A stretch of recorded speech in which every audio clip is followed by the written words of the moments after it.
আমি যত উপরে উঠি না কেন, আমি যেহেতু একেবারে এমপি পর্যন্ত হয়ে গেছি, এখন এই দেশের সর্বোচ্চ আর একটা ধাপ আছে মন্ত্রী, এরপরে আর নেই। আমি যত উপরে উঠি না কেন, এই চিন্তা যদি আমার থাকে যে আল্লাহ আমার মরা লাগবে, আমার দ্বারা দুর্নীতি করা সম্ভব না। ঈদের আনন্দ চলছিল, যতটুকু করেছেন আমার বিশ্বাস বাংলাদেশে হয়তো সীমানা পার হয়ে গেছে অনেক ক্ষেত্রে। যারা আমরা সীমানা পার করি নাই, বর্ডার ক্রস করি নাই, এই মানুষগুলোই এই ময়দানে এসেছেন। যারা মমতাজের গানের অনুষ্ঠানে যেত তারা এখানে আসে না, আর ওরকম মানুষ এখানে আসেও না। আসে এখানে যারা আসবে, এসেছে, আমার বিশ্বাস এই মানুষগুলো জান্নাতি। কারণ নবীজির ভাষা, এটা যদিও ফুটবল খেলার ময়দান, কিন্তু এটা এখন জান্নাতের বাগান, রিয়াজুল জান্নাহ। এই জান্নাতের বাগানে কোনো জাহান্নামী মানুষকে আল্লাহ ঢুকতে দেবে না।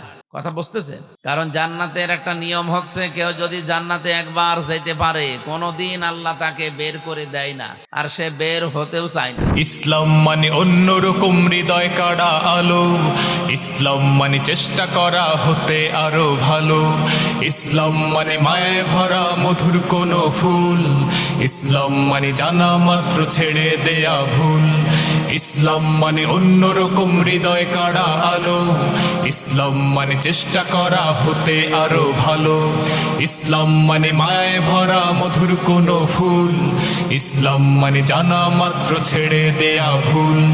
চারিদিকে শুনছি শুধু একটাই স্লোগান, ইসলাম ছিল, ইসলাম আছে, থাকবেই ইসলাম। ইসলাম ইসলাম ইসলাম ইসলাম ইসলাম ইসলাম ইসলাম ইসলাম ইসলাম ইসলাম ইসলাম ইসলাম ইসলাম ইসলাম ইসলাম ইসলাম ইসলাম মানে মন্দ রক্ষার চেষ্টা শুধু করা, ইসলাম মানে শুদ্ধ প্রেমের হস্ত চেপে ধরা, ইসলাম মানে সব রকমের শিরক। আলহামদুলিল্লাহ, কুষ্টিয়া জেলার কুমারখালী থানার অন্তর্গত খলিশাদহ সরকারি প্রাথমিক বিদ্যালয় ময়দানে এলাকাবাসীর উদ্যোগে ২৭তম বাৎসরিক তাফসীরুল কোরআন মাহফিল, মৃত ব্যক্তিদের রুহের মাগফিরাত কামনায় আপনারা আয়োজন করেছেন। সম্মানিত সভাপতি জনাব মাসুদুল হক মিয়া, প্রধান অতিথি, বিশেষ অতিথিবৃন্দ, অনেক মানুষের নাম দিয়েছেন।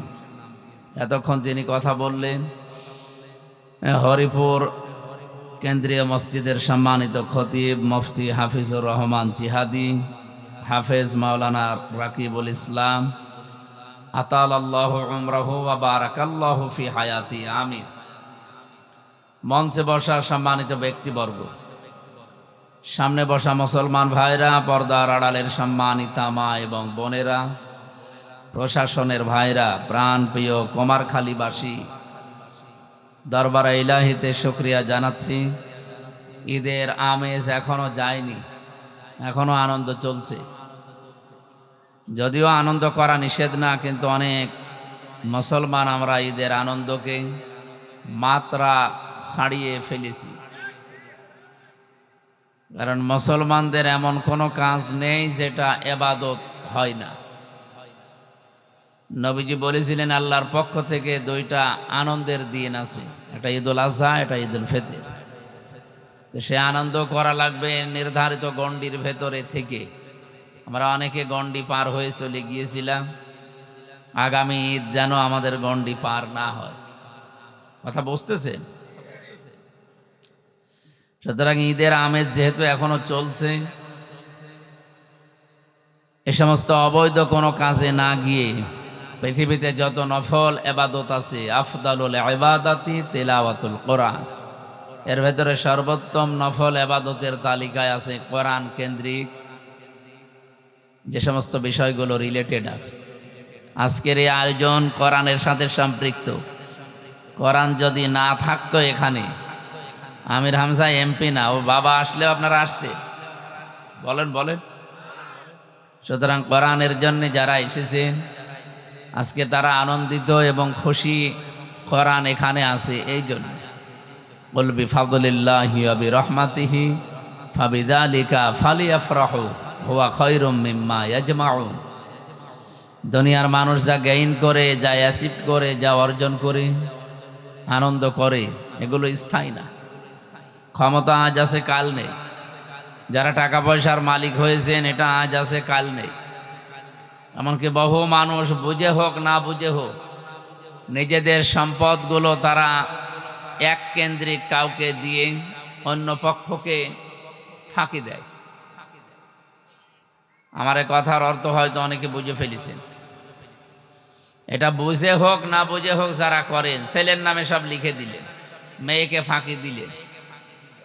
অনেকে মনে করে যে ফাঁকি দিচ্ছি এই কারণে নামাজ রোজা তো করি, এ আর কি মানে নামাজ রোজা যে আল্লাহর বিধান, সম্পদগুলো সন্তানাদের ভেতরে ভাগ করতে হবে, এটা আল্লাহর বিধান। কোরআনে কারিমে আল্লাহ বিধানগুলো দেওয়ার সঙ্গে সঙ্গে জানিয়েছেন তিলকা হুদুদুল্লাহ, এটা আল্লাহর নির্ধারিত সীমানা। আমাইয়াতি আল্লাহ ওয়া রাসূলহু ইয়াদখিলহু জান্নাতিন তাজরি মিন তাহতিহাল আনহারু খালিদিনা ফিহা ওয়া যালিকাল ফাওজুল আযীম। যারা আল্লাহ এবং রাসূলের আনুগত্য করবে তাদেরকে আল্লাহ প্রবেশ করাবে এমন জান্নাতে যার তলদেশ দিয়ে নদী আর নহর প্রবাহমান থাকবে, চিরকাল সেখানে তারা থাকতে পারবে। আর এটাই মহা সফলতা। আমাইয়াসিল্লাহ ওয়া রাসূলহু ওয়া ইয়াতাআদ্দা হুদুদাহু ইয়াদখিলহু নারান খালিদান ফিহা ওয়া লাহু আযাবুম মুহিন। সূরা নিসার ভেতরে এসেছে 14 এবং 15 নম্বর আয়াত, 13-14 নম্বর আয়াত। আল্লাহ পাক বলেন, যে ব্যক্তি আমার বিধান শোনার পরে যারা সীমা লঙ্ঘন করবে এদেরকে আমি আগুনে প্রবেশ করাবো, এরাও চিরকাল থাকবে। আর এটা একটা অপমানজনক জায়গা শাস্তির জন্য। এই যে বাংলা অর্থ আমার মনে হয় শুনি আপনি বুঝে ফেলেছেন আল্লাহ কোন প্রেক্ষাপটে এই কথাগুলো এত বড় কঠিন কথা বললেন। জমি জায়গা ভাগ করার বিষয়গুলো আল্লাহ আমাদেরকে শোনাচ্ছিলেন। ইউসিকুমুল্লাহু ফি আওলাদিকুম লিযযাকারি মিসলু হাযযিল উনসায়াইন। হাযযিল উনসায়াইন দেওয়া আছে। আল্লাহ তোমাদেরকে নির্দেশ দিচ্ছে, তোমাকে না, কম আছে, তোমাদেরকে আল্লাহ নির্দেশ দিচ্ছে এবং ভবিষ্যৎ বলতে কিয়ামত পর্যন্ত এই আয়াতটা কোরআনে থাকবে, সবাই এর মুখাতিব। এই জন্য ইউসি এটা মজারে, বর্তমান ভবিষ্যৎ, প্রেজেন্ট ফিউচার, তোমাদের সবাইকে আল্লাহর নির্দেশেই তোমাদের এক ছেলে যা পাবে, দুই মেয়ে তাই পাবে। এ বিধান কার বলেন তো? কিন্তু যারা অনেক শিক্ষিত মানুষকেও দেখি, অনেক গ্রাম্য মানুষ তো আছে, এই এখানে আওয়াজ করা যাবে না ভাই, যে যা করছে করুক, দাঁড়িয়ে শুনছে শুনুক, বসে শুনে শুনুক, কথা বলবেন না, এটা আমার অনুরোধ। আর এই যে তাল গাছের মতো দাঁড়িয়ে আছেন মাঝখানে কোন কারণে? এই সাদা জামা, বসেন। এটাকে কানে শোনে না মনে হয়? বসেন, যেখানে জায়গা পান, যদি ভালো লাগে বসে পড়েন, না হলে দূরে যান। প্রাণপ্রিয় কুষ্টিয়াবাসী, আমি কোরআনে কারিম থেকে যে কথাটা শোনাচ্ছিলাম, যারা এটা মনে করে যে আমার ছেলেকে আমি ধনী বানিয়ে রেখে গেলাম, আপনার ছেলে যে ধনী থাকবে তার গ্যারান্টি আছে? আবাউকুম ওয়া আবনাউকুম লা তাদরুনা আইয়ুহুম আকরাবু লাকুম নাফআ ফারিদাতাম মিনাল্লাহ। তোমাদের মা বাবা, তোমাদের সন্তান সন্ততি, তোমরা জানো না যে কে তোমাদের উপকারী। আপনি সন্তানকে ধনী বানিয়ে রেখে গেলেন একজনকে ফাঁকি দিয়ে, ওই সম্পদ ওর কাছে থাকবে, আপনাকে গ্যারান্টি কেউ দেয়নি, আর এটা থাকবেও না। অবৈধ কোনো কিছু করে গেলে এমন একটা অসুখ আল্লাহ মনে করেন চাপিয়ে দেবে, যা সম্পদ রেখেছিলেন সব বিক্রি করে আরো কিছু যোগ করা লাগবে। এরকম রোগ দেশে নেই? আমি পেয়েছি, বহু মানুষের সাথে মিশেছি দুনিয়ায়। এই জন্য এই কাজ কেউ করবেন না, আল্লাহ যেহেতু নিষেধ করছেন। এই ওয়ারিশ যারা জমি জায়গা ভাগ করার কথা বলতে বলতে আল্লাহ তিলকা হুদুদুল্লাহ দিয়েছেন, এটা আল্লাহর নির্ধারিত হদ, সীমানা, বর্ডার। এই বর্ডারগুলো কেউ যেন ক্রস না করে, এরকম বর্ডার আছে পরা কোরআনের ভেতরে 500। কত? আমাদের বাংলাদেশে বর্ডার কয়টা বলেন তো? সাত দেখি বর্ডার কয়টা? 34টা। 34 না 32? হ্যাঁ 32টা। এতগুলো বর্ডার যদি আপনি ক্রস করতে চান, পাসপোর্ট যদি না থাকে, ভিসা না থাকে, আপনাকে মনে হয় মামার আদরে ঢুকতে দেবে না? আগে ছিল, কিন্তু এখন আর নেই। তো যেহেতু প্রত্যেকটা দেশের সীমানা করা আছে, বর্ডার দেওয়া আছে, আল্লাহ রাব্বুল আলামিন আমাদেরকে পৃথিবীতে চলার জন্য 500টা বর্ডার দিয়েছে। এই বর্ডারের কাছে যখনই যাবেন, আপনার যদি ঈমান থাকে, আপনি যেন থমকে যান, দাঁড়িয়ে যান। এই কাজগুলো যারা করেন তারা যেন আজকের আলোচনা শোনার পরে আপনি ওই জায়গায় স্টপ হয়ে যান, দাঁড়িয়ে যান। আল্লাহ যেন কবুল করেন, আমিন। সুতরাং ওই সমস্ত আনন্দগুলো করলে কোরআনের সাথে যেহেতু মেলে না, আমরা এরকম কোনো আনন্দে আগামীতে যেতে চাই না। ঈদের আনন্দ চলছিল, যতটুকু করেছেন আমার বিশ্বাস বাংলাদেশে হয়তো সীমানা পার হয়ে গেছে অনেক ক্ষেত্রে। যারা আমরা সীমানা পার করি নাই, বর্ডার ক্রস করি নাই, এই মানুষগুলোই এই ময়দানে এসেছেন। যারা মমতাজের গানের অনুষ্ঠানে যেত তারা এখানে আসে না, আর ওরকম মানুষ এখানে আসেও না। আসে এখানে যারা আসবে, এসেছে, আমার বিশ্বাস এই মানুষগুলো জান্নাতি। কারণ নবীজির ভাষা, এটা যদিও ফুটবল খেলার ময়দান, কিন্তু এটা এখন জান্নাতের বাগান, রিয়াজুল জান্নাহ। এই জান্নাতের বাগানে কোনো জাহান্নামী মানুষকে আল্লাহ ঢুকতে দেবে না। কথা বুঝতেছেন? কারণ জান্নাতের একটা নিয়ম হচ্ছে, কেউ যদি জান্নাতে একবার যেতে পারে, কোনোদিন আল্লাহ তাকে বের করে দেয় না, আর সে বের হতেও চায় না। রব্বুল আলামিন বলেন, খালিদিনা ফিহা লা ইয়াবগুনা আনহা হিওয়ালা। চিরকাল মানুষ জান্নাতে থাকবে, বৈশিষ্ট্য আল্লাহ এভাবে দিয়েছেন বানিয়ে। কোন মানুষ জান্নাত থেকে বের হতে চাইবে না, আল্লাহ বের করেও দেবে না। ওয়ালাকুম ফিহা মা তাশতাহি আনফুসুকুম ওয়ালাকুম ফিহা মা তাদউন নুজুলাম মিন গফুরির রহিম। রব্বুল আলামিন বলেন, এমন বাগান বানিয়েছি, ওই জান্নাতের ভেতরে চাওয়ার আগে জিনিস পাওয়া যাবে। এ পৃথিবীতে এমন কোন জায়গা আপনি পাবেন না যেখানে চাওয়ার আগে জিনিস পাওয়া যায়। চাবেন, এরপরও দেরি হবে। কি কথা বললেন? প্রধানমন্ত্রী এখন যিনি আছেন, কোনো কিছু চাইলেই সঙ্গে সঙ্গে পাবে না, চাবে, নিয়ে আসতে দেরি হবে। কিন্তু জান্নাত আল্লাহ এমন ভাবে বানিয়েছেন, মনের ভেতরে কামনা আসলেই সঙ্গে সঙ্গে সামনে হাজির হয়ে যাবে। নবীজি বলেন, কোন মানুষ যদি জান্নাতের ভেতরে, নহরের ভেতরে যায়, হঠাৎ একটা মাছ লাফ দিয়ে এসে, আপনার ডিঙ্গি, নৌকা, জাহাজ যায় বলেন, আসবে, এসে বলবে, আল্লাহর বান্দা, আপনি আমাকে খেতে চান? মনের ভেতরে যদি কামনা আসে যে মাছটা খেতে পারলে ভালো হতো, সঙ্গে সঙ্গে রান্না হয়ে আপনার সামনে চলে আসবে। মানুষ মাছটা খাবার পরে যখন কাঁটাগুলো ফেলে দেবে, ওগুলো আবে মাছের রূপান্তরিত হয়ে লাফ দিয়ে নদীর ভেতরে যাওয়ার সময় বলবে, আসসালামু আলাইকুম ইয়া আব্দুল্লাহ, হে আল্লাহর বান্দা, আপনি সুখে থাকেন, আমি বিদায় নিলাম। এটার নাম জান্নাত। আল্লাহ পাক বলেন, এই জান্নাত আমি আল্লাহ এমন ভাবে মেহমানদারি করার জন্য রাখলাম, নুজুলাম মিন গফুরির রহিম। দুইটা নাম আল্লাহ এখানে দিয়েছেন, গফুর, রহিম।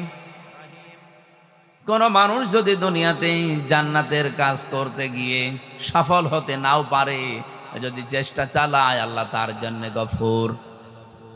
কোন মানুষ যদি জান্নাতের কাজ করতে গিয়ে হোঁচট খায়, কষ্ট পায়, আমার আল্লাহ তার জন্য রহিম। জোরে বলেন সুবহানাল্লাহ। এই জন্য জান্নাতের কাজ যতগুলো দুনিয়াতে আছে, সর্বোত্তম কাজ হচ্ছে পৃথিবীতে আল্লাহর দেওয়া বিধান কায়েম করার চেষ্টা করা। কথা খুব অল্প সময় বলবো, এই জন্য চিন্তা ভাবনা করে শুনবেন। আমি গতানুগতিক কথা বলি না, টেবিল মেবিল ভেঙে ফেলবো, একেবারে এদিক ওদিক চলে যাব না, আমার অভ্যাসও নেই, আর আমি পারিও না। আমি যা বলবো এখান থেকে যেন আমরা শিক্ষা নিতে পারি। রব্বুল আলামিন কোরআনে কারিমে আমার যতটুকু আয়ত্ত আছে, আমার এই ব্রেনের ভেতরে এটা অলরেডি ঢুকেছে। আল্লাযী খালাকাল মাউতা ওয়াল হায়াতা লিয়াবলুয়াকুম আইয়ুকুম আহসানু আমালা ওয়া হুয়াল আজিজুল গফুর। আগের আয়াতে বলেছিলাম নুজুলাম মিন গফুরির রহিম, একটা গফুর একটা রহিম। আর এই জায়গায় কি আছে? হুয়াল আজিজুল গফুর, দুইটা নাম আছে। আপনি কোনদিন চিন্তা করেছেন আল্লাহ এই নামগুলো কেন বক্তব্য দেওয়ার পরে পরেই ব্যবহার করেন? আপনি দেখবেন বিভিন্ন কথা বলার পরে আল্লাহ তার নাম ব্যবহার করেছেন। আমি আজকে তেলাওয়াতকৃত আয়াতে নামাজের ভেতরে পড়ছিলাম, কোন জায়গায় আল্লাহ নামাজের ভেতরে যেগুলো আমরা পড়ি, কিছুক্ষণ পড়ে পড়ি তার নাম দিয়েছেন। ইন্নাল্লাহা কানা আলিমান হাকিমা ওয়া কানাল্লাহু গফুরুর রহিমা। এই নাম শোনেননি? এরকম 500 নাম আছে আল্লাহর, আমরা 99টা জানি বেশিরভাগ। 500 নাম আল্লাহ কোরআনে কারিমে এবং অন্যান্য আসমানি কিতাবের ভেতরে ছড়িয়ে রেখেছিলেন।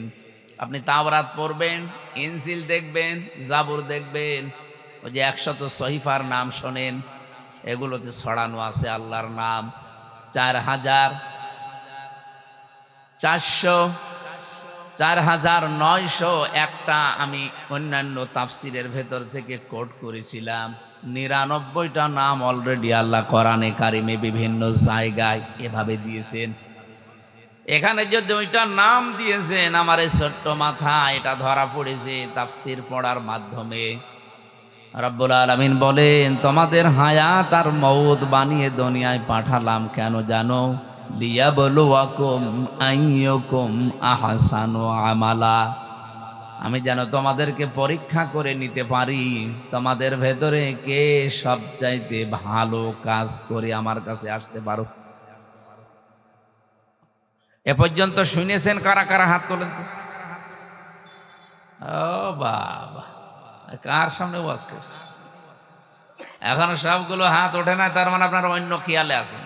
এভাবে ক্লাস করা যাবে না, আরো একটি ভাবা লাগবে। এদিক দেখান, যা বল বসে গোড়া থেকে শেষ পর্যন্ত আমি কমপক্ষে 7টা শিক্ষা দিয়ে শেষ করে দেব। আমাদের মওত আর হায়াত আল্লাহ বানিয়েছেন। আল্লাযী খালাকাল মাউতা ওয়াল হায়াতা, আল্লাযী খালাকাল হায়াতা ওয়াল মাউতা দেয়নি, আগে মওত বানালাম এরপরে হায়াত বানালাম। এখানে আমার মনে হয় আলেমরা ছাড়া কেউ বলতেই পারবেন না যে আমাদের হায়াত কয় প্রকার। পারবেন না? জানেন আমাদের হায়াত 5 প্রকার।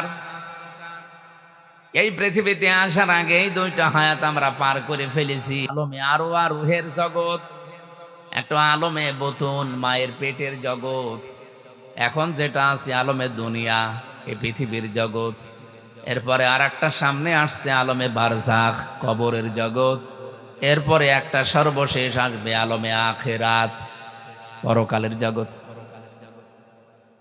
এই 5টার ভেতরে 2টা অলরেডি পার করে ফেলেছি, সামনে 2টা আছে, মাঝখানেরটায় আছি।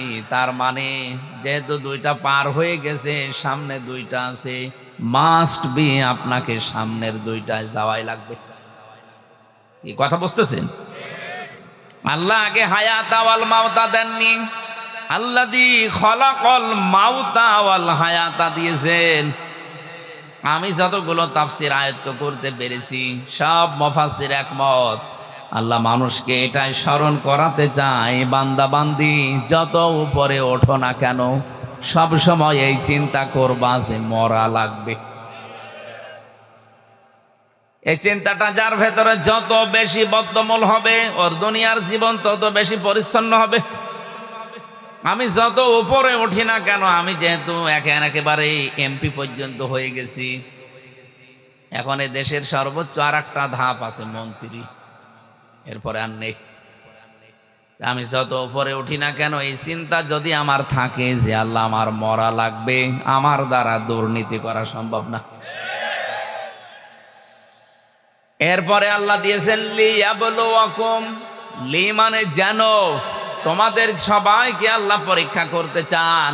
আইয়ুকুম, তোমাদের ভেতরে কে আহসানু আমালা, আকসারু আমালা দেয়নি আল্লাহ, যে বেশি বেশি কাজ করে আসতে পারে। আল্লাহ বলেন আমার বেশি কাজ লাগবে না, আমার ভালো কাজ লাগবে। কি কাজ?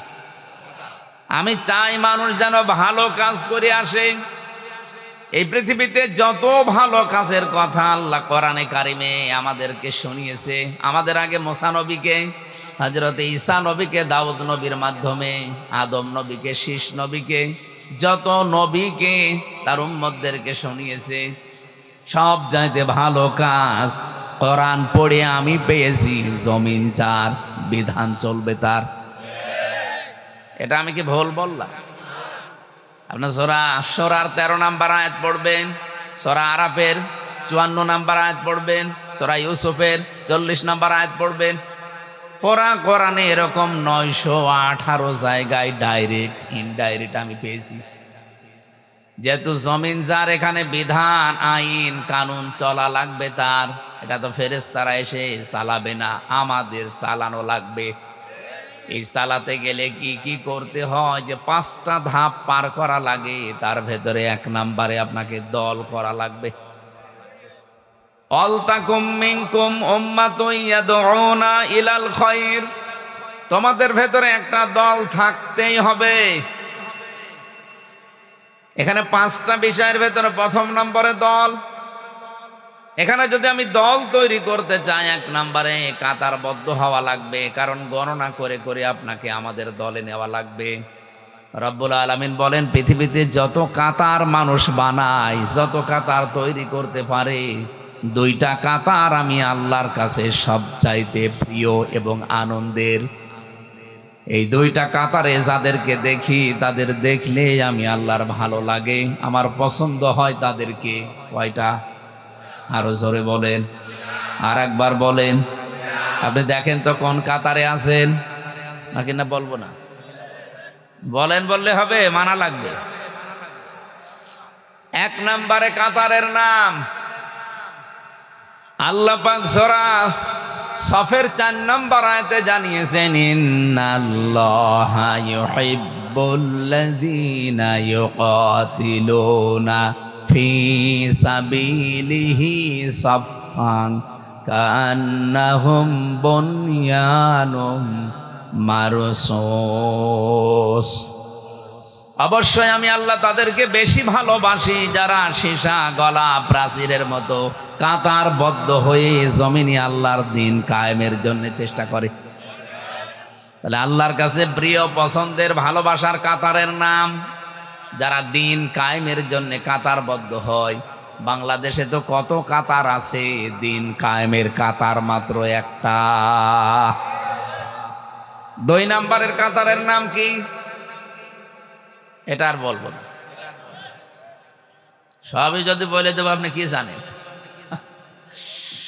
আল্লাহ রাব্বুল আলামিন 2য় কাতারের কথা সূরা বাকারার 43 নম্বর আয়াতের ভেতরে জানিয়েছেন, ওয়াকিমুস সালাতা ওয়া আতুজ যাকাতা ওয়ারকাউ মা'আর রাকিঈন। যারা নামাজ কায়েম করে, সম্পদ থাকলে যাকাত দেয়, আর রুকুকারীদের সাথে রুকু করে, তার মানে যারা জামাতবদ্ধ হয়ে কাতারে নামাজ আদায় করে, এই কাতারটা আল্লাহর কাছে খুব প্রিয়। এই জন্য কোনো মানুষ যদি নামাজের কাতারে বাঁকা হয়ে দাঁড়ায়, পুরা জামাতের যত গুনাহ হবে সব তার, এমনকি হেদায়েত যেন সে লোকটা না পায়, এই জন্য তার অন্তরও আল্লাহ বাঁকা করে দেয়। কত বড় কঠিন কথা, কোনোদিন চিন্তা করেছেন? কাবা শরীফে, মসজিদে নববীতে যতবার গেছি, যতবার আমি নামাজ পড়েছি, কাবার ইমামেরা এ কথা কমপক্ষে 3 বার বলে। কমপক্ষে 3 বার বলে আরবিতে। সুফুফাকুম ইতাদিলু, কাতার সোজা করো, কাদের সাথে কাঁধ মিলিয়ে সোজা করো কাতার। ওই সময় বুঝতাম না, সেই 16 সালে 18 সালে, এখন বুঝি। কেন বারবার 1500 বছর আগে থেকে এই কথাটা নবীজি বলেছেন যে কাতার সোজা করো উম্মতেরা নামাজের সময়। আমার তো এখন মনে হয় বিশ্বে 57টা মুসলিম দেশ, আমরা যদি কাতার সোজা করার এই শিক্ষাটা আমরা নিতে পারতাম, এই পৃথিবীতে সবার উপরে আজ মুসলমানেরা থাকতো। ফিলিস্তিন আজাদ হয়ে যেত। এমনকি বাংলাদেশেও যে ষড়যন্ত্র চলছে মুসলমানদেরকে নিয়ে, ইসলামকে নিয়ে, এইটা করার কোনো সাহস কোনো মানুষ দেখাতো না। আমি নাম নিলাম না, এই জন্য দুঃখিত। মুসলমানদেরকে আজ ঘায়েল করার জন্য দেশে ইসলাম যেন কায়েম হতে না পারে যত ষড়যন্ত্র করছে বিভিন্ন মুসলমান নামধারী। এই নামগুলো নিলে খুব ভালো হতো, কিন্তু নিতে পারলাম না। এই মানুষগুলো মনে করছে আমরা যদি এভাবে করতে থাকি এ দেশে কোনোদিন ইসলাম কায়েম হবে না। না, আপনি ষড়যন্ত্র কত দূর যেতে পারবেন? আল্লাহু খায়রুল মাকিরিন, সর্বোত্তম কৌশলী আমার আল্লাহ। মহাপরিকল্পনা নিয়ে বসে আছে। আপনি 9 বছর 13 বছর 17 বছরের ট্রেনিং নিয়ে যা করেছেন, একটা ট্রেনিংও কাজে লাগবে না। মহাপরিকল্পনাকারীকে বলেন তো। আমি 9 বছর 13 বছর 17 বছর বললাম, কি বুঝলেন বলেন তো? ঠিক আছে, আমি জানি এখানে সবাই না বুঝলে অন্তত কিছু মানুষ বুঝেছেন আমি কোন দিকে ইঙ্গিত দিয়েছি। এই জন্য তারা যেহেতু আরো আগে বুঝবে, সামনে তাদের সাথে দেখাও আমার হবে। আশা করছি যতই কিছু করেন উত্তম পরিকল্পনা একজন বসে বসে করতেছে। কে? আরো জোরে বলে, যেন আমাদের কোনো ভয় নেই, কোনো চিন্তাও নেই। মাওলানা হাফিজুর রহমান উনি ওঠার পরে আমার মনে হচ্ছিল এই কথাটাই উনি বাংলায় বলছিলেন, রেখো না মনেতে ভয় বান্দা খোদার, দূর হয়ে যাবে বাধা সব, তোমার আমার এক মালিক আছেন, আছেন আমাদের রব, আছেন আমাদের রব। বলেন ঠিক কিনা? বিশ্বাস আমরা করি না? কুষ্টিয়াবাসী রব্বুল আলামিন যে 2টা কাতারকে সবচাইতে বেশি ভালোবাসেন, এই কাতারের সিগনিফিকেন্স কি? কাতারবদ্ধ হয়ে নামাজ পড়লে আল্লাহ ভালোবাসে। এই জন্যে এখানে যেহেতু একটা বিধান পালন করা হবে, তার নাম সেজদা। তার নাম কি?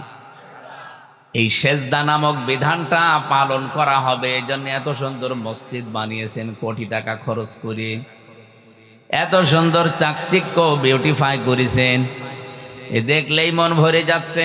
ইমাম, মুয়াজ্জিন, খাদেম, খতিব পরিষ্কার পরিচ্ছন্ন করার জন্য কমিটি পর্যন্ত আপনারা নিযুক্ত করেছেন।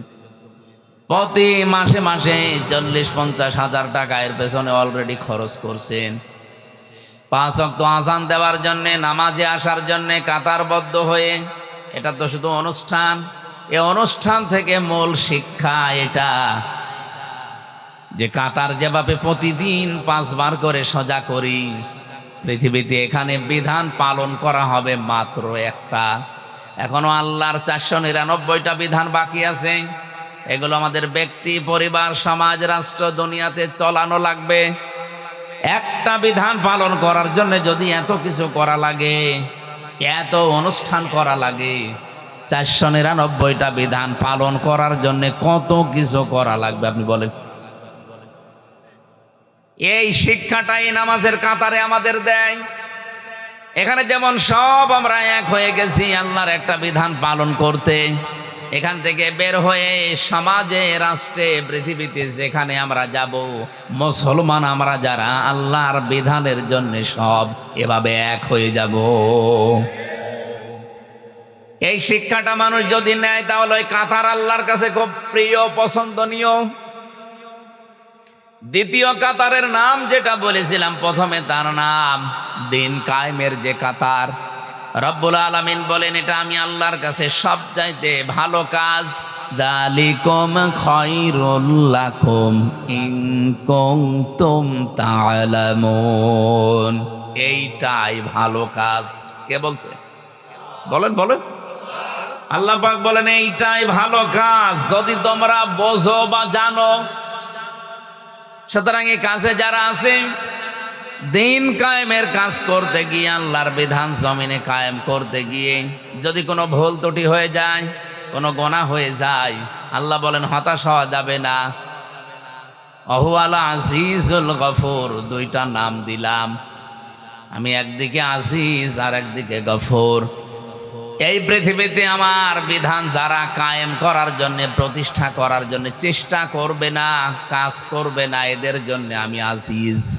ওরা যদি মনে করে কিছুই তো হয় না, কিছু হবে না, না, আমি কিন্তু আজিজ। আমার ধরা বড় শক্ত ধরা।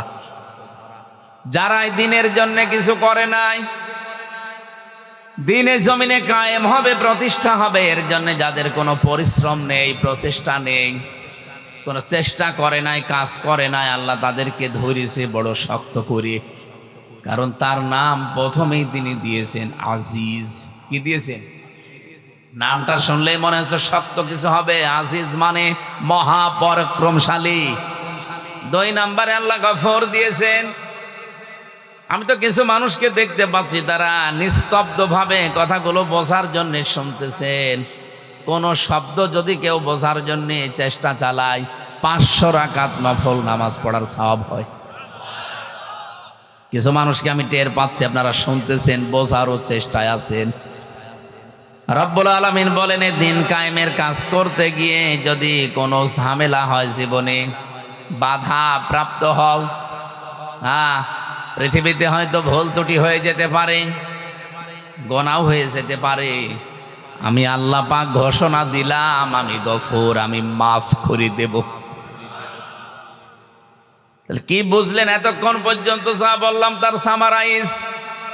এ পৃথিবীতে সবচাইতে বড় ভালো কাজ আমার আল্লাহর কাছে জমিনে তার বিধানটা পালন করার জন্য চেষ্টা করা, কায়েম করার জন্য চেষ্টা করা। আমরা এখানে যারা এসেছি আল্লাহর বিধান জানবো, এরপরে মানবো, বাস্তবায়ন করব, এইটাই আমাদের নিয়ত। কথা বলেন, কথা বলেন। এ নিয়ত নিয়ে যারা বসে আছেন জান্নাতের এই বাগানে, জীবনেও কোনোদিন আল্লাহ আপনাকে আর জাহান্নামে দেবে না যদি আপনি নিজে যেতে না চান। প্রশ্ন আসতে পারে নিজে যেতে না চান মানে? হযরতে ইদ্রিস নবী আলাইহিস সালাম, উনি অনেক জালিলুল কদর একজন নবী ছিলেন। আযকুর ফিল কিতাবি ইদ্রিস ইন্নাহু কানা সিদ্দীকান নাবিয়্যা। আল্লাহ বলেন স্মরণ করো ইদ্রিস নবীর কথা, আমার কিতাবের ভেতরে তাকে আমি বর্ণনা দিয়েছি। তিনি একদিকে সত্যবাদী আর একদিকে তিনি নবী ছিলেন। হযরতে ফেরেশতা আজরাইল একবার ডাক দিয়ে বলে, রব্বুল আলামিন, আমার তো জীবনের বহু আশা তুমি পূরণ করে দিয়েছো, এই একটা মাত্র আশা আমার বাকি আছে। তোমার নবী ইদ্রিসকে আমার খুব ভালো লাগে, তুমি যদি অনুমতি দাও আমি তার সাথে বন্ধুত্ব করতে চাই। আল্লাহ পাক বলেন ঠিক আছে, অনুমতি দিলাম, গিয়ে দেখো, চেষ্টা করে। উনি এসে বললেন আমি আজরাইল, আপনার সাথে বন্ধুত্ব করতে চাই। বলেন তো আমাদের সাথে কেউ যদি এই পর্যায়ে আসতো, আগেই রাজি হয়ে যেতাম। কি কথা বলেন না? আমি জেলখানায় থাকাকালীন সুইডেন আসলাম ভাইকে পেয়েছিলাম। সুইডেন আসলাম নাম শুনেছেন? আপনারা চেনেন না? 27 বছর ছেলে আছে, এখন বের হয়েছে। নাম শুনলে বোঝা যাচ্ছে যে লোকটা কিরকম। আমিও প্রথম প্রথম নাম শুনতাম আর মনে মনে ভাবতাম যে কবে দেখা হবে। হঠাৎ করে একদিন ফাঁসির কন্ডেম ছেলে রাতের বেলায় এসে বলছে, হুজুর আসসালামু আলাইকুম। কে আপনি? তো দেখি না এর আগে। আচ্ছা, একটা মাসলা জিজ্ঞাসা করতে এসেছি। বলেন। ওনার স্ত্রী সম্পর্কে একটা মাসলা আমার জিজ্ঞাসা করলো। বললাম আমার কাছে সাধারণ কেউ হবে। মনের ভেতরে খটকা যে বিকাল 5টার পরে তো সব বন্ধ করে দেয় গেট, কারো দরজা তো খোলা থাকার কথা না, অন্তত যারা দায়িত্বে আছে তারা বাদ দিয়ে। এ আল্লাহর ওলি কি এ সাধারণ পোশাক পরে রাতের বেলা এসেছে? আমি আমার কৌতূহল থেকে জিজ্ঞাসা করেছি যে কে আপনি? আমারে বলছে আমি সুইডেন আসলাম। ওরে বাবা, বলেন ভাই কি করা লাগবে, কত মাসলা লাগবে সব আমি দিয়ে দিচ্ছি। চেহারার দিকে তাকিয়ে দেখি সত্যিই পরে দেখলেই মানুষ কমপক্ষে যাদের হাট দুর্বল ও 2-1 গ্লাস পানি খাওয়া লাগবে, সেই রকম লম্বা, সেই রকম ভয়ঙ্কর চেহারা। এই মানুষ আসলে আমি দেখেন কন্ডেম সেলের ভেতরে আমার তালা লাগানো, এরপরও আমি ভয়ে বসা থেকে শোয়া ছিলাম, শোয়া থেকে বসে এরপরে দাঁড়িয়ে গেছি।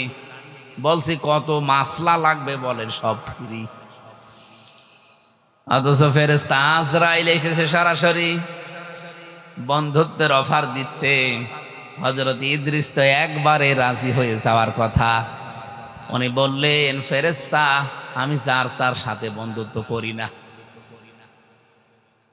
কারণ বিষয়টা দুনিয়ার সাথে সম্পৃক্ত না। এই পৃথিবীতে যার সাথে যার বন্ধুত্ব হবে, সম্পর্ক বেশি গাঢ় হবে, কিয়ামতের দিন আল্লাহ তার সাথে তাকে তুলবে। আমরা কিয়ামতের অনেক বর্ণনা কোরআনে কারিমে পড়েছি। বহু মানুষ আমাদেরকে ধোঁকাও দিয়েছে যে বিভিন্ন পীর সাহেবরা নাকি লক্ষ লক্ষ মুরিদ নিয়ে কিয়ামতে মিছিল করতে করতে আসবে। এটা বানানো কথা ভাই। কিয়ামতের ময়দানে আপনাকে আল্লাহর কাছে যাওয়া লাগবে হিসাব দেওয়ার জন্য, একা একা। কয়জন? এটাকে আমি বানিয়ে বললাম। অকুল্লুহুম আতিহি ইয়াউমাল কিয়ামাতি ফারদা। সূরা মরিয়মের ভেতরে আছে 95 নম্বর আয়াত। আল্লাহ পাক বলেন কিয়ামতের দিন প্রতিটি মানুষকে আল্লাহর কাছে যাওয়া লাগবে হিসাব দেওয়ার জন্য, একা একা। আপনি কোথায় পেলেন যে পীর সাহেবেরা লক্ষ মানুষ নিয়ে মিছিল করতে করতে যাবে? বলেন। এই কোরআনের আয়াতের সাথে যেহেতু মেলে না, সুতরাং আপনার এই পীর বলেন, এই বুজুর্গ বলেন, এই মিথ্যাবাদী। আমার কথাও যদি কোরআনের কোন আয়াতের সাথে না মেলে, বুঝবেন যে না আমার কথাও মিথ্যা, আমিও ভণ্ড। কিয়ামতের বিচারের প্রথম ধাপ যেহেতু এইটা, আপনাকে যাওয়া লাগবে কয়জন করে? আরো জোরে বলেন। তাহলে এর সাথে যাদের টাইম মিলবে না, সে যদি আপনার পীর সাহেব হয়, আজকে থেকে মানবেন, মনে করবেন ওটা এক ধান্দাবাজ, ও আমাদেরকে ধোঁকা দিয়ে বোকা বানিয়ে ওর স্বার্থ সিদ্ধি করতে চায়। এবার আসছে দ্বিতীয় ধাপ। ধাপ হবে কিয়ামতে 3টা। বাংলাদেশে বিচার ব্যবস্থায় যেমন ধাপ আছে 4টা। কয়টা? কি বলেন তো দেখি। এই যে আমাদের কুষ্টিয়ার ম্যাজিস্ট্রেট কোর্ট আছে, এরপরে জজ কোর্ট আছে। এখান থেকে যদি কেউ ভালো রায় না পায়, আরো 2টা কোর্ট আছে। ঢাকাতে একটা হাই কোর্ট, একটা সুপ্রিম কোর্ট। বাংলাদেশের বিচার ব্যবস্থা শ্রেণী বিভাগ কয়টা? 4টা।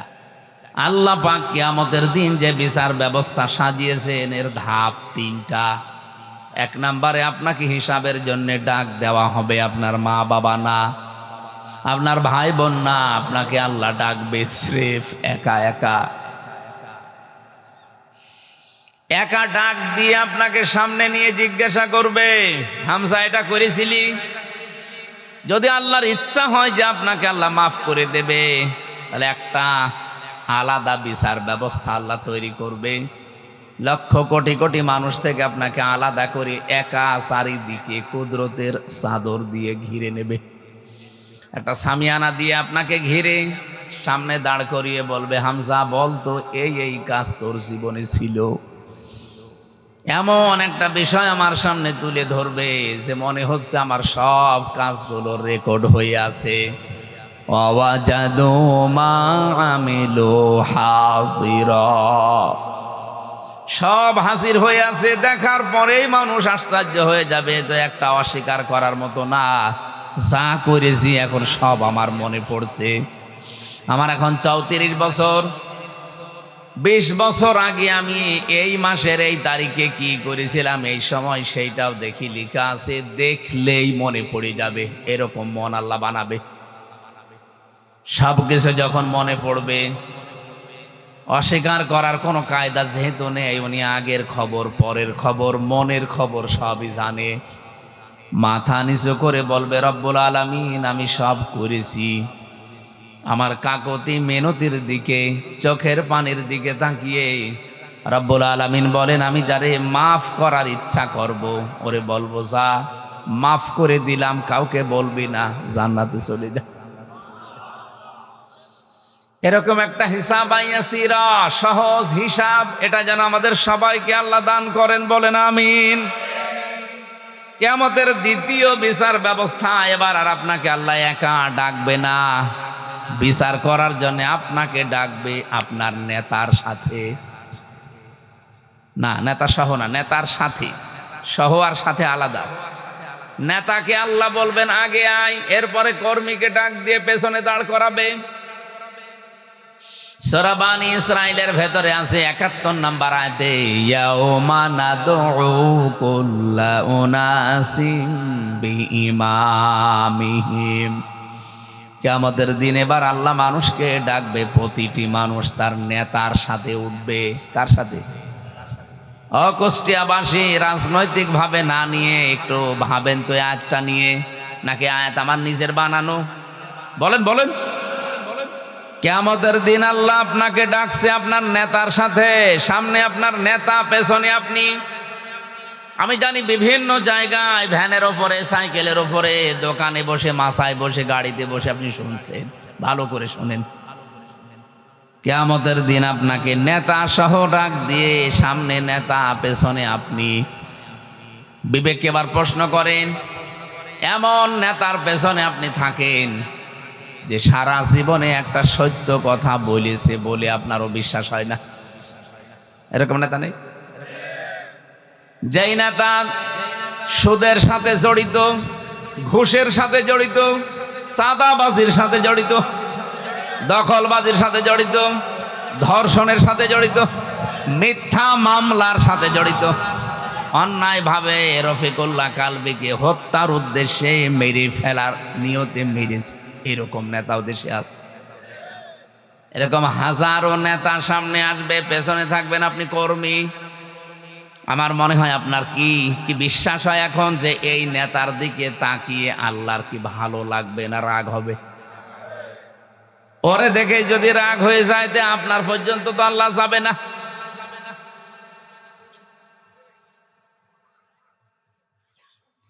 আমার তো আয়াতটা পড়ে তাফসীর যখন আমি মিলাই, আমার ভয় হয় বাংলাদেশে বহু মানুষ এই নেতার কারণে ধরা খাবে।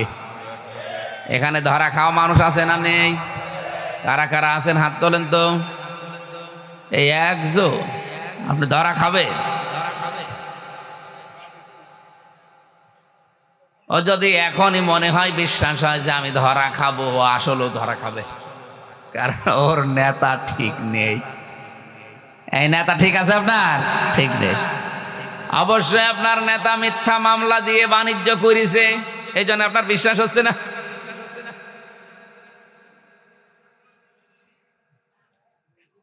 আজ 19 মাস হয়ে গেল, এই 19 মাসের ভেতরে মিথ্যা মামলা দিয়ে বাণিজ্য করে কোটি কোটি টাকার মালিক হয়েছে, এরকম নেতা কুষ্টিয়া জেলায় নেই।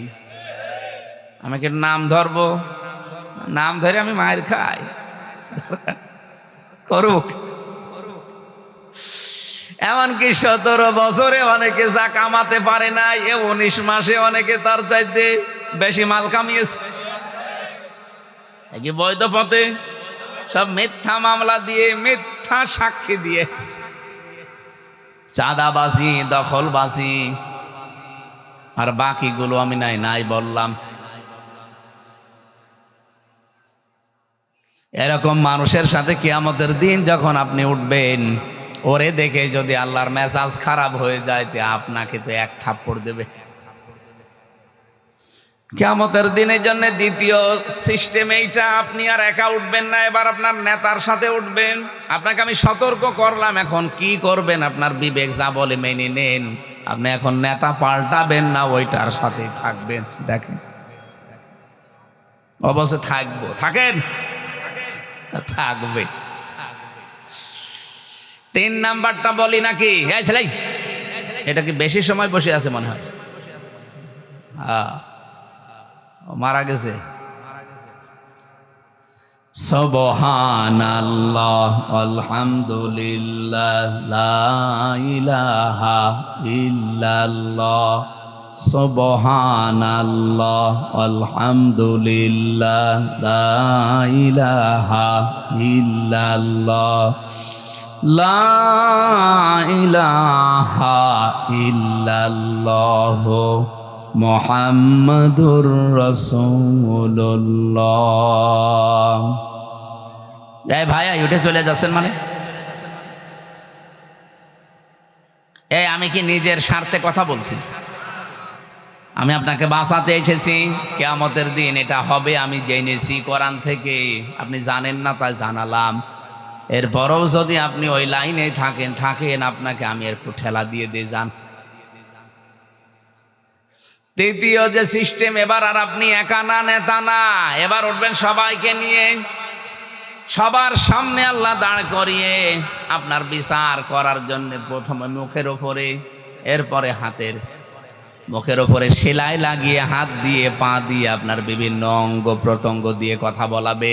সূরা ইয়াসিনের 65 নাম্বার আয়াতে আল্লাহ আমাদেরকে স্মরণ করিয়েছেন, আলিয়াউমা নাখতিমু আলা আফওয়াহিহিম ওয়া তুকাল্লিমুনা আইদিহিম ওয়া তাশহাদু আরজুলুহুম বিমা কানু ইয়াকসিবুন। বলেন আল্লাহু আকবার। কুষ্টিয়াবাসী বড় আবেগ নিয়ে, ভালোবাসা নিয়ে কথা বলছি আপনাদের সামনে। আমি নিজেও আছি এই আলোচনার ভেতরে। কিয়ামতের দিন সত্যিই কিন্তু আমরা অনেকেই ধরা খাবো। হযরত ইদ্রিস নবী এইটা খেয়াল করে বলেছিলেন, ফেরেশতা আমি যার তার সাথে বন্ধুত্ব করি না। তা আপনি যখন এসেছেন আপনার সাথে আমি বন্ধুত্ব করব, তবে আমার শর্ত 3টা।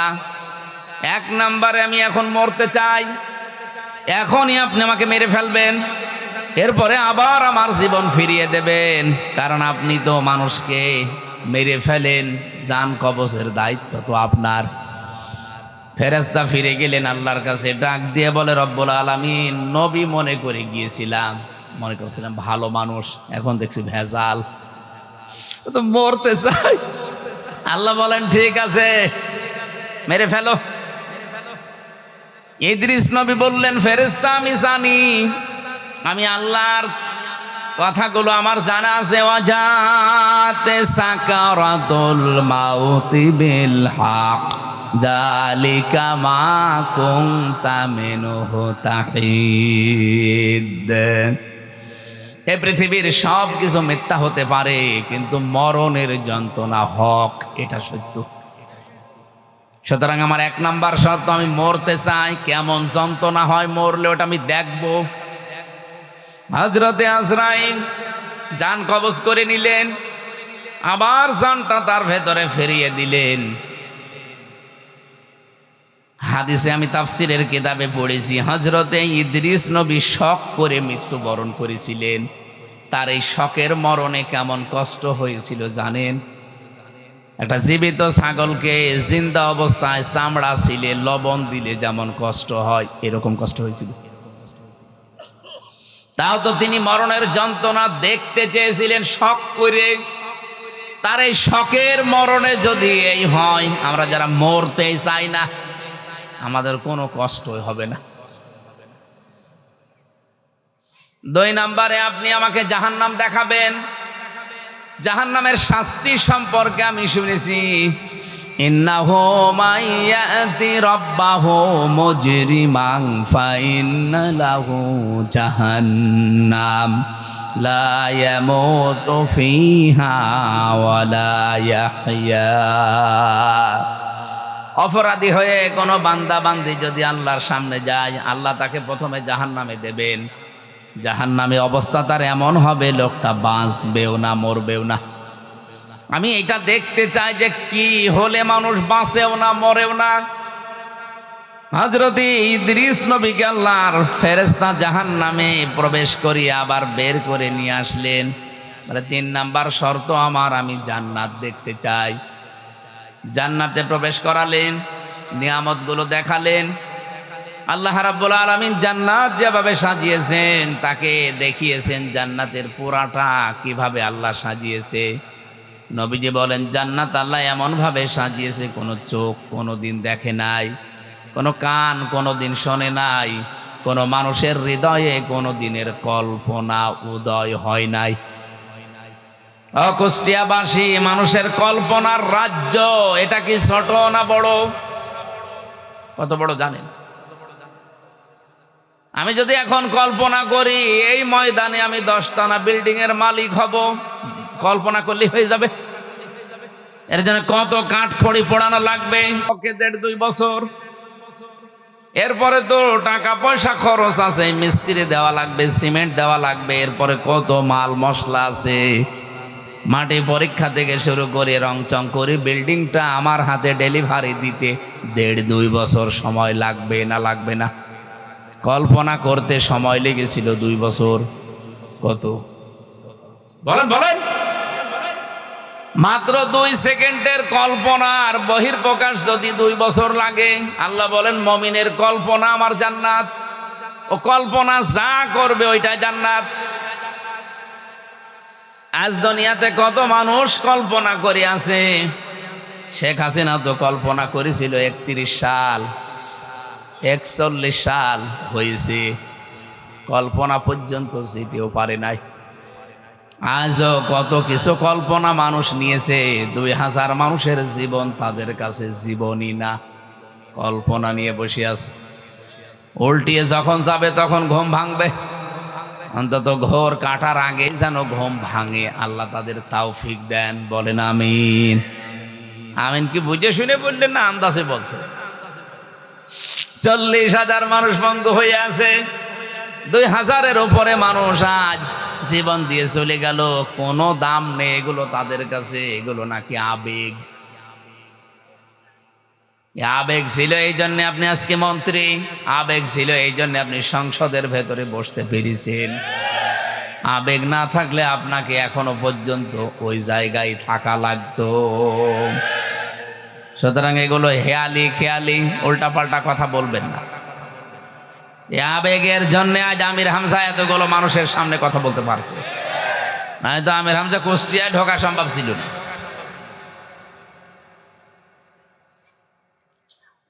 জান্নাত পরিভ্রমণ করছেন, হঠাৎ ফেরেশতা ডাক দিয়ে বলে, আল্লাহর নবী চলেন এবার বের হয়ে যায়।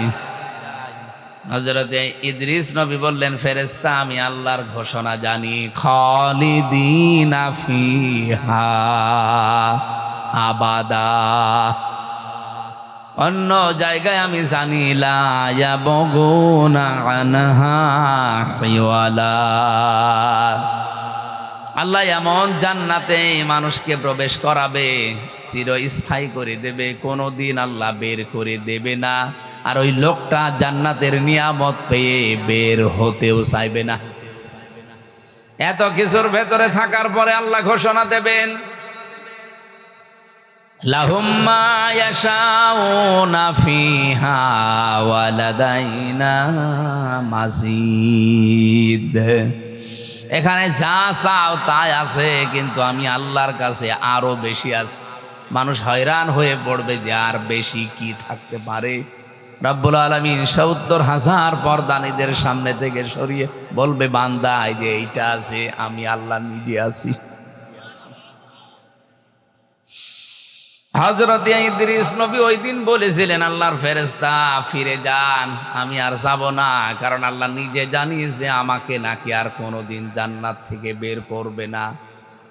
আমাকে আল্লাহ বের করবে না বলে ঘোষণায় দিয়েছেন, কারণ জান্নাতে একবার আসলে আর বের হওয়া লাগে না, আর আমি বের হতেও চাই না, তুমি ডিস্টার্ব করো কেন?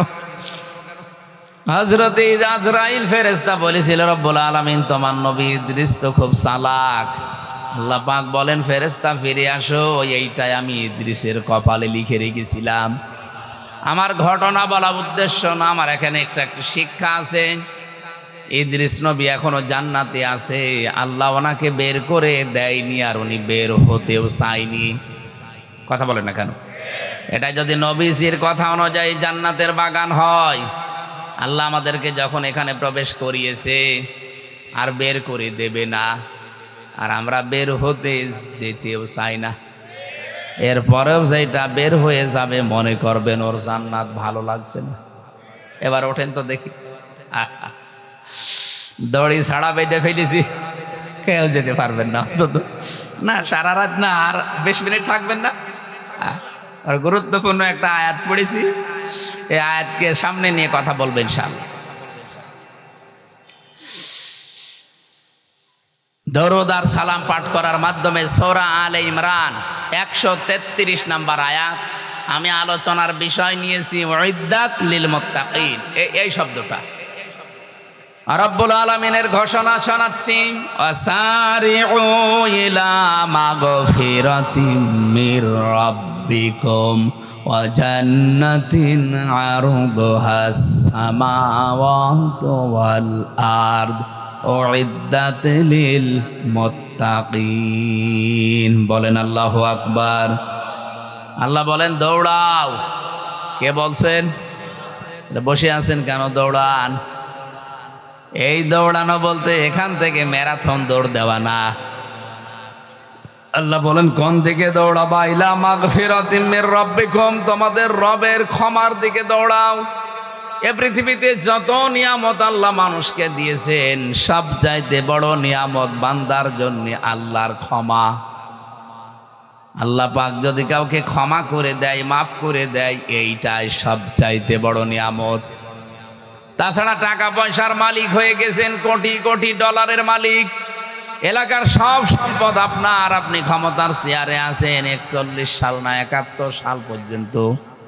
রব্বুল আলামিন একটা উদাহরণ দিয়েছেন কোরআনে সূরা হাদীদের 20 নম্বর আয়াতে, ই'লামু আন্নামাল হায়াতুদ দুনিয়া লাইবু ওয়া লাহবু ওয়া যিনাতু ওয়া তাফাখুরুম বাইনাকুম ওয়া তাকাসুরুম ফিল আমওয়ালি ওয়াল আওলাদ।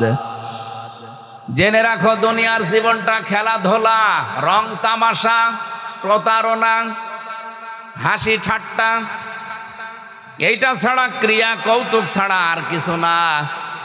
আল্লাহ এখানে উদাহরণ দিয়েছেন একটা আমাদেরকে খুব সুন্দর, ভালো করে খেয়াল করেন।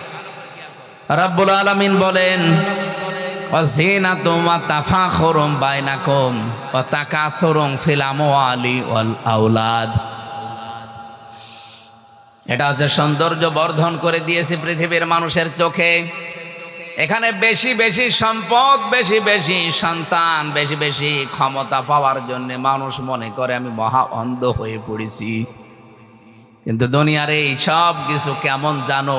কামাসালি গাইসিন আজাবাল কুফার। এদিকে তাকান। কামাসালি গাইসিন, আল্লাহ বলেন একটা উদাহরণ খেয়াল করো। বৃষ্টি হচ্ছে, আজাবাল কুফার নাবাতুহু, এই যে জমিনে যে ফসলগুলো উৎপন্ন হয়, এটা দেখে কৃষক যেমন বৃষ্টির পানির ফসল পেয়ে চমৎকৃত হয়, আনন্দে আত্মহারা হয়ে যায়। সুম্মা ইয়াহিজু ফাতারাহু মুসফাররান, এরপরে কিছুদিন পরে দেখবে এই খড়কোটাগুলো সবুজ বর্ণ ধারণ করার পরে হলুদ বর্ণ হয়ে যায়, রোদে শুকিয়ে। কি কথা বলেন না কেন? এটা একেবারে হলুদ বর্ণ হয়ে যায়। সুম্মা ইয়াকুনু হুতামা, এরপর এটা খড়কোটায় পরিণত হয়ে যায়। দুনিয়ার জীবনটা এইরকম। আমাল হায়াতুদ দুনিয়া ইল্লা মাতাউল গুরুর। পৃথিবীর এই জমিনটা শুধু ধোঁকা প্রতারণা এছাড়া আর কিচ্ছু না। মানুষ শুধুমাত্র অহংকার করে ক্ষমতা, এর চাইতে আমি ওপরে, এর চাইতে আমি আরো ওপরে যাব, ওর চাইতে সন্তানাদি সম্পদাদি এলাকার প্রভাব প্রতিপত্তি, এই নিয়ে মানুষ শুধু ফখর করে, গর্ব করে, অহংকার করে, এই মেতে আছে মানুষ। অথচ দুনিয়ার জীবনটার খেয়াল করে দেখো, চমৎকৃত হওয়ার পরেই কিছুদিন পরে এই খড়কোটা হলুদ বর্ণ হয়ে যায়। এরপরে এটাকে আমি একেবারে হোতমা বানিয়ে দেই। হোতমা শব্দের শাব্দিক অর্থ কি? হোতমা নামে একটা সূরা আছে কোরআনে। হোতমা সূরা নেই? হমাজা। হোতানা মানে একটা জাহান্নামের বর্ণনা আল্লাহ দিয়েছেন। ওমা আদরাকা মাল হুতমা নারুল্লাহিল মুকদা আল্লাতী তাত্তালিউ আলাল আফইদা। হোতমার পরিচয় আল্লাহ বলেন এমন। এই যে হোতমা খড়গোটার পরে, এটা হোতমা কেন বললাম জানো? জাহান্নামে হোতমা এমন সিস্টেম বানানো আছে, দুনিয়ার আগুন যেখানে লাগে ওই জায়গা পুড়ে যায়। আর হোতমায় যে আগুন আমি বানিয়েছি ওটা যেখানে লাগবে আগে কলিজা পুড়ে যাবে। খড়কোটার এক মাথায় আগুন লাগালে আর এক মাথায় আগুন যেতে 10 বছর সময় লাগে। আপনারা বোঝেন? খড়ের মাথায় আগুন লাগিয়ে দিয়েছেন এক মাথায়, এ মাথায় আগুন যেতে কয়দিন লাগবে? সেকেন্ডের ভেতরে আর এক মাথায় আগুন চলে যাবে খড়ের। আপনি খড়ে আগুন লাগিয়ে দেখেন। আল্লাহ বলেন জাহান্নামে আমি আল্লাহ এই মানুষগুলোকে দেব যারা দুনিয়ার এগুলো নিয়ে গর্ব অহংকারে ফেটে পড়ে। আমি ক্ষমা তাদের কাছে কিছুই মনে হয় না। অমাগফিরাতুম মিনাল্লাহি ওয়া রিদওয়ান। আমি আল্লাহর ক্ষমা, আমি আল্লাহর সন্তুষ্টি এই মানুষের জীবনে কোনো মূল্য নেই। এদেরকে আমি এইভাবে করে শাস্তির ব্যবস্থা করব। এই জন্য মানুষের জীবনের সবচাইতে বড় দামি সম্পদের নাম তার রবের ক্ষমা।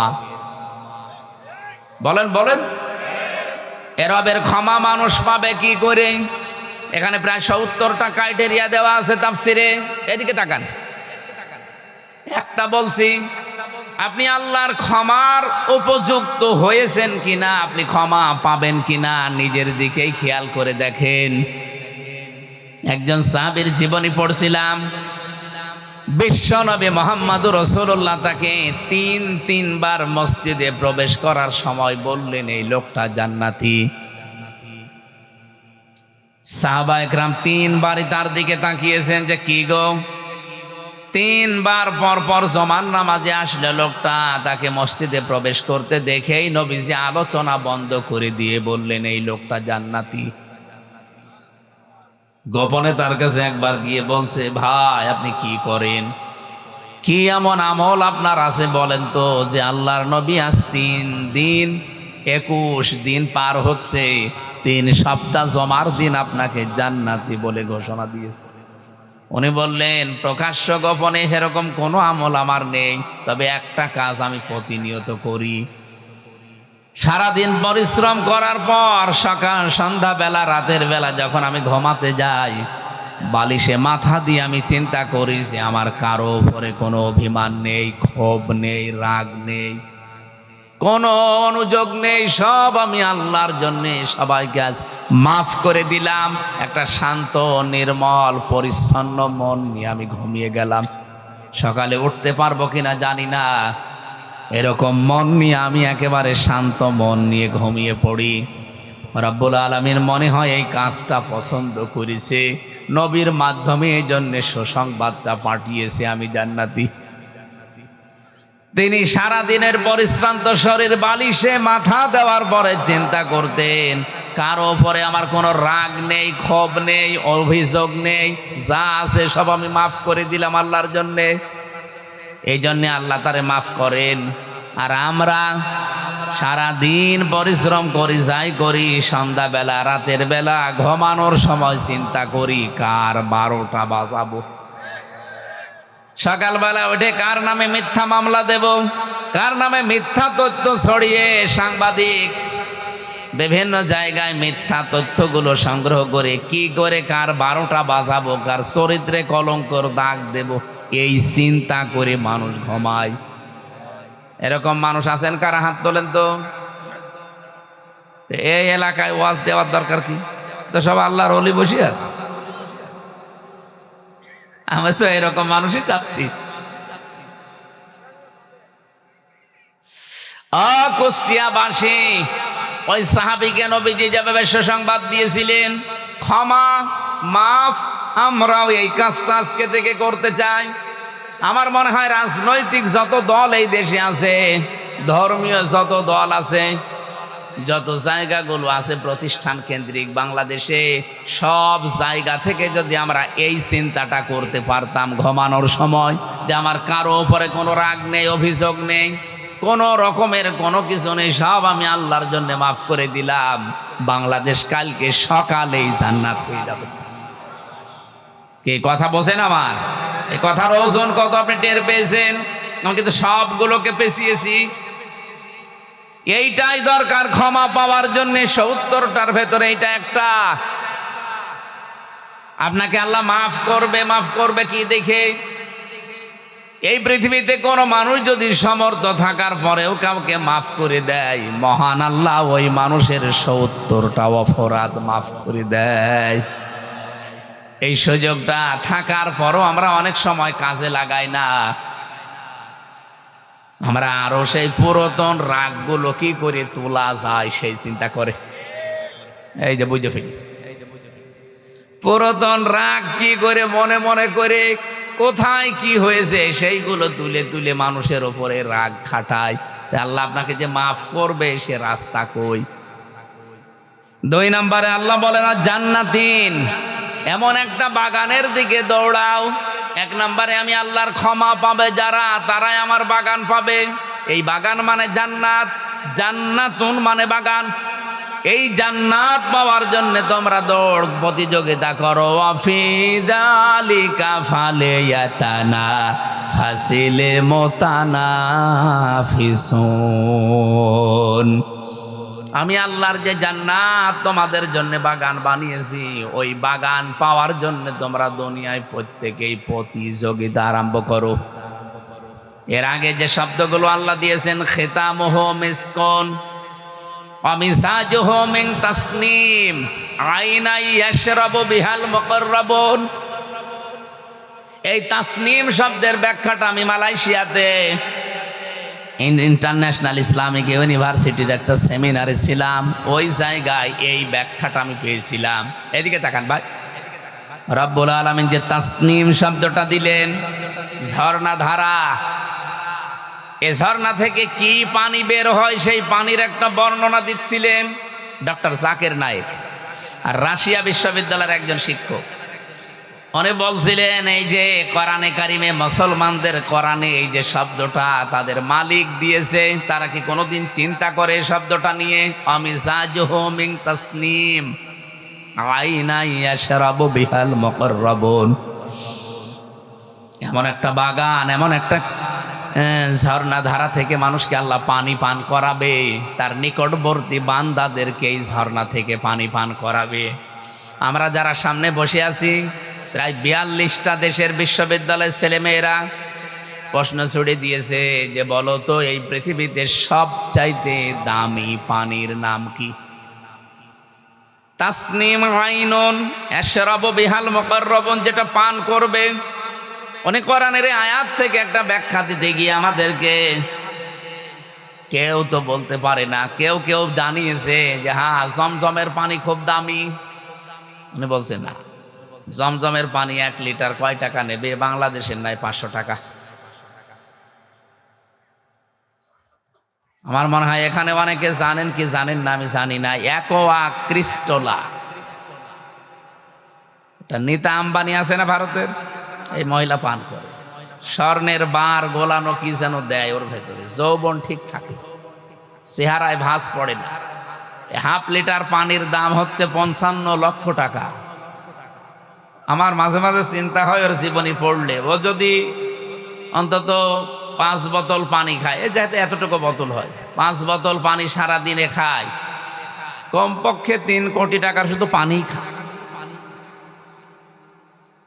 অথচ জান্নাতের ভেতরে আল্লাহ যে পানির কথা বললেন, তাসনিম আইনাই ইয়াশরাবু বিহাল মুকাররাবুন, তার নিকটবর্তী বান্দাদেরকে আল্লাহ যেটা খাওয়াবে, যারা আজকে দুনিয়ার জীবনে প্রতিযোগিতা করছেন ওই পানি পাওয়ার জন্যে, ওই পানি 2.5 গিলাস 3 গিলাস 5 গিলাস না, আপনাকে আল্লাহ ফ্রি দিয়ে দেবে। বলেন সুবহানাল্লাহ।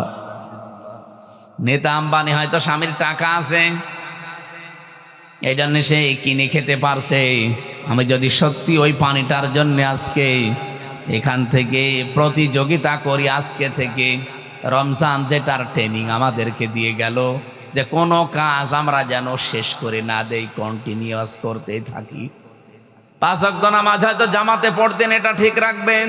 অনেকে তাহাজ্জুদ পড়তেন, এটা যেন ছেড়ে না দেন, এটা ঠিক রাখবেন। অনেকে দান সাদকা করতেন, এটা যেন ছেড়ে না দেন, কন্টিনিউয়াস রাখবেন। কারণ আল্লাহর কাছে আহাব্বুল আমালি ইলাল্লাহ, সবচাইতে বেশি প্রিয় কাজ ওইটা, যদি অল্পও হয়, কিন্তু ওটা যেটা কন্টিনিউয়াস মানুষ করতে থাকে। আর রমজান এই ট্রেনিংটাই আমাদেরকে দিয়ে গেল। আমরা এখন থেকে ট্রেনিংটা কাজে লাগিয়ে প্রতিযোগিতায় নামতে চাই, যে আমি 2 রাকাত নামাজ পড়ি, ওই লোকটা 4 রাকাত পড়ে না, আমি এখন থেকে ওর চাইতে আরো 2 রাকাত বাড়াবো।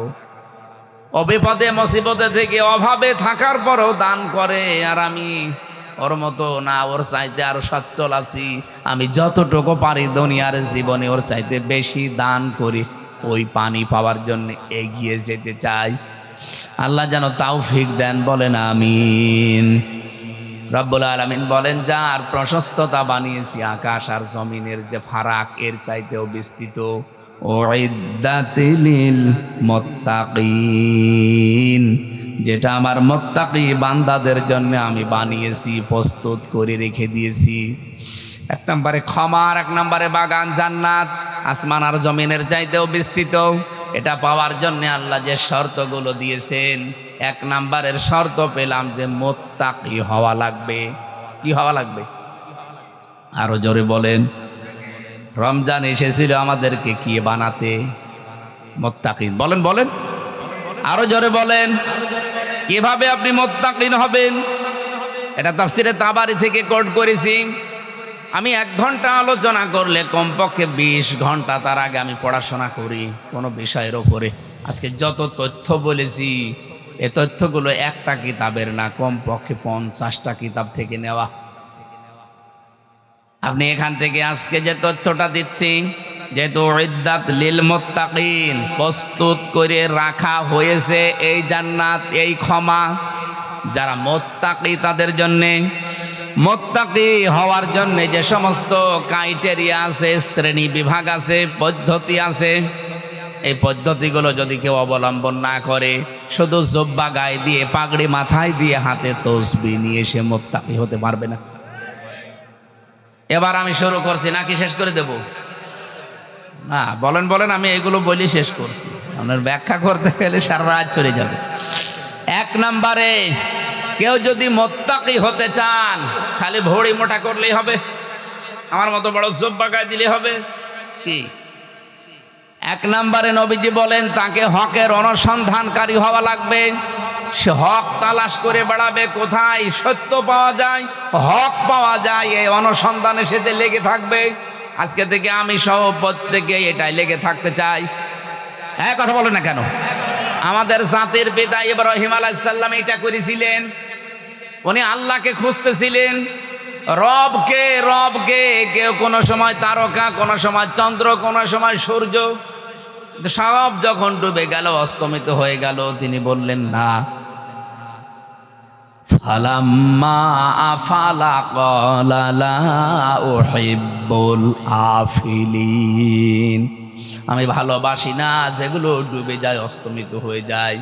জাতির সামনে তিনি দাঁড়িয়ে গেলেন, একটা ঘোষণা দিয়েছিলেন। আমার মনে হয় আজকে যারা ইব্রাহিমের সন্তান, তারা এই ঘোষণাটাই জাতির সামনে দিয়ে দিয়েছে। কি বলেন? কি এই যে ঠিক বললেন, বুঝেছেন নাকি আন্দাজে বললেন? আন্দাজে বলেছেন। জাতির সামনে দাঁড়িয়ে উনি ভাষণ দিয়েছিলেন, আমরা যারা ইব্রাহিমের সন্তান দাবি করি, জাতির পিতা শেখ মুজিবের না ইব্রাহিম তার সন্তান হিসাবে যারা দাবি করি, তারাও এই ঘোষণা আমরা জাতির সামনে দিয়েছি, এখনো দিচ্ছি। ইন্নী ওয়াজ্জাহাতু ওয়াজহিয়া লিল্লাযী ফাতারাস সামাওয়াতি ওয়াল আরদা হানিফা ওয়া মা আনা মিনাল মুশরিকিন। হে বাংলার মানুষেরা, আমরা আমাদের মুখ, আমাদের চেহারা আমরা এমন সত্তার দিকে ঘুরিয়েছি যিনি আসলে আসমান আর জমিন বানিয়েছেন, উদ্ভাবক, হানিফা। আমার লোক দেখানোর জন্যে না, ক্ষমতায় যাওয়ার জন্যে না, কারো মন পাওয়ার জন্যে না, আমরা সত্যিই মুখ ফিরিয়েছি আল্লাহর দিকে একনিষ্ঠভাবে। আমান আমিনাল মুশরিকিন, আমরা কিন্তু মুশরিক না, শিরিক করি না। এ কথাটাকে আমরা লোক দেখানোর জন্য বলি প্রতিদিন। আপনি দেখবেন নামাজ যারা পড়ে, অনেকে যায় নামাজের দোয়া মনে করে পড়ে, কিন্তু যদিও এটা তাকবীরে তাহরিমা দেওয়ার পরে পড়ার নিয়ম।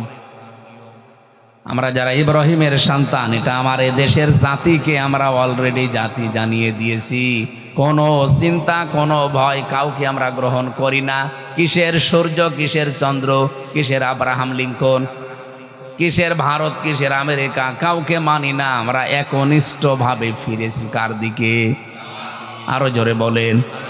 ইব্রাহিম নবী এই ঘোষণা দেওয়ার পরে তার জাতির লোকেরা তারা আপেল খাওয়িয়েছে। বলেন বলেন কি করেছিল? আপনি সূরা এটা আনামের 75 নাম্বার 76 নাম্বার আয়াতে দেখবেন।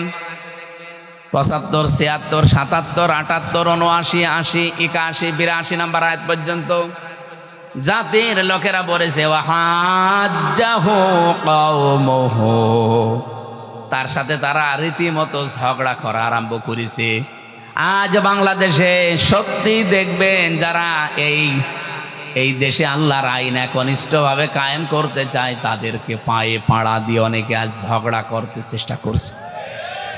আমার তো আয়াতগুলো পড়লে মনে হয় এই মাত্র নাজিল হইল, 1500 বছর আগে না, এই মাত্র আগে নাজিল হচ্ছে। দেশে ইব্রাহিমের সন্তানের সাথে নমরুদের বাচ্চারা যা করেছিল, এখন অনেক নমরুদ তাই করছে। হযরত ইব্রাহিম দমে গিয়েছিলেন, জাতির এই ঝগড়া দেখে তিনি বলেছিলেন ওয়া কাইফা খাফু মা আশরাকতুম ওয়ালা তাখাফুনা আন্নাকুম আশরাকতুম বিল্লাহ মা লাম ইউনাজ্জিল বিহি আলাইকুম সুলতানা। হযরত ইব্রাহিম বলেছিলেন ওয়া কাইফা খাফু মা আশরাকতুম, আমি কেমন করে ভয় পাবো? তোমরা আল্লাহর সাথে শরীক করেই ভয় পাও না। আল্লাহর আইনের সাথে মানুষের তৈরি করা আইনগুলো তোমরা কায়েম করার জন্য চেষ্টা করো, ভয় পাও না। আর আমরা জমিন যার বিধান চালাবো, তার বিধান কায়েম করার জন্য আমরা চেষ্টা করছি। আমাদেরকে ভয় দেখাও, কোন কারণে ভয় পাবো? মা লাম ইউনাজ্জিল বিহি আলাইকুম সুলতানা, তোমাদের তো কোনো দলিল নেই, সব তোমাদের বানানো, খালি মুখের জোর আর চাপা। এই কথা বলেন না কেন? সব চাপা আর মুখের জোর ছাড়া কোনো চরিত্র নেই। আর আমাদের পক্ষে দলিল আছে, একটা দুইটা না, 918টা এই কোরআনে। জালা লাহুল খালকু ওয়াল আমরু ইনিল হুকমু ইল্লা লিল্লাহ লিল্লাহি মা ফিস সামাওয়াতি ওয়া মা ফিল আরদ লিল্লাহি মুলকুস সামাওয়াতি ওয়াল আরদ। 918টা দলিল আমাদের পক্ষে আছে। তোমরা মনে করছো চাপা দিয়ে আমাদেরকে চাপিয়ে রাখবে? জীবনেও দমন করা যাবে না। ইব্রাহিম আলাইহিস সালামকে যেমন দমন করতে পারে নাই, তার সন্তানদেরকেও দাবিয়ে রাখা যাবে না। আমি আশা করছি মেন কথা বুঝে ফেলেছেন। এজন্য সত্যের অনুসন্ধানকারী হওয়া লাগবে 1 নম্বরে। কেউ যদি তাকওয়াবান হতে চায়, মুত্তাকি হতে চায়, 1 নম্বরে তাকে সত্যের অনুসন্ধানকারী হওয়া লাগবে। 2 নম্বরে যদি সত্য কোনোদিন সে পেয়ে যায়, মুত্তাকি হওয়ার জন্য তাকে সত্য কবুল করা লাগবে, গ্রহণ করা লাগবে। ইব্রাহিম নবী সত্য অনুসন্ধান করছিলেন, তাকে কেউ দেখিয়ে দেয়নি, তিনি অনুসন্ধান করতে করতে পেয়েছিলেন। আর আমাদের চোখে আঙ্গুল দিয়ে দেখিয়ে দিলেও আমরা সত্য গ্রহণ করতে চাই না। আমি কথা বোঝাতে পারিনি? হ্যাঁ, ঠিক আছে। 3 নম্বরে যদি সত্য পেয়ে যান, কবুল করার পরে, গ্রহণ করার পরে আপনার দায়িত্ব, যদি মুত্তাকি হতে চান, এই পদ্ধতি 3 নম্বরে আপনাকে এটা প্রচার করা লাগবে। আপনি প্রচার করেন হক কথা। বাল্লিগু আন্নি ওয়ালাউ আয়া, একটা কথাও জানা থাকলে পৌঁছিয়ে দাও। আমার মনে হয় যদি আমরা মুত্তাকি হওয়ার জন্য 3 নাম্বার পদ্ধতি অবলম্বন করতাম, বাংলাদেশে এই 17 বছরে কেউ তাফসির মাহফিলে বাধা দেওয়ার সাহস পেত না। আমরা শুধু ওই আমির হামজার দায়িত্ব দিয়েছে, এটি দিয়েছে, যা ও যা করে করুক, ও ছেলে চায় যা গো মরে মরুক। আরে ভাই, দায়িত্ব তো হামজার একা না, সবার। সবাই মিলে যদি মনে করতাম আমি মুত্তাকি হতে চাই, আমার জন্য আল্লাহ জান্নাত বানিয়েছে, প্রস্তুত করে রেখেছে। সুতরাং এই 3 নাম্বার প্রক্রিয়া, এটা আমি এটা প্রচার করে যেতে চাই। কেউ বাধা দেওয়ার সাহস পেত না। এই কারণে বলছি, কারণ এখানে আমরা 92% মুসলমান। 4 নম্বরে হক যদি প্রচার করেন হবে না, হকের ওপরে দৃঢ় থাকা লাগবে, কায়েম থাকা লাগবে। এই পৃথিবীতে যারাই হকের ওপরে দাঁড়িয়েছে, দৃঢ় থেকেছে, কায়েম থেকেছে, আমার আল্লাহ তাদেরকে মুত্তাকির সর্বোচ্চ পর্যায়ে পৌঁছিয়ে দিয়েছে। আমি নিজে অনেকগুলো মানুষ জীবনে দেখেছি। আমার এই চোখে দেখা সেলখানার ভেতরে বহু মানুষকে আমি হকের ওপরে টিকে থাকতে দেখেছি। ফাঁসির দড়ি সামনে চলতেছে, 1 বিন্দু বিসর্গ পরিমাণে টলে নাই। শহীদ মীর কাশেম আলী রহমতুল্লাহ আলাইহি 3 ঘন্টা পরে যার ফাঁসি হবে, এই লোকটা 3 ঘন্টা পরে ফাঁসি, ফাঁসির 2 ঘন্টা আগে উনি 2 ঘন্টা ঘুমিয়েছেন। হকের ওপরে টিকে না থাকলে এটা জীবনও সম্ভব না। এই তথ্যটা পাবেন সূরা সেজদা, হামিম সেজদার 30 নম্বর আয়াতে। ইন্নাল্লাযীনা ক্বালু রাব্বুনাল্লাহু সুম্মা ইসতাকামু তাতানাজ্জালু আলাইহিমুল মালাইকা। কোন মানুষ যখন বলে আমার রব আল্লাহ, এর উপরে টিকে থাকে, আল্লাহ তখন ছেড়ে দেয় না, ফেরেশতা পাঠিয়ে দেয়। 1 জন 2 জন না, মালাইকা বহু ফেরেশতা পাঠায়। ফেরেশতারা এসে বলে আল্লাহ তাখাফু ওয়ালা তাহজানু, কোনো ভয় নেই, কোনো চিন্তা নেই।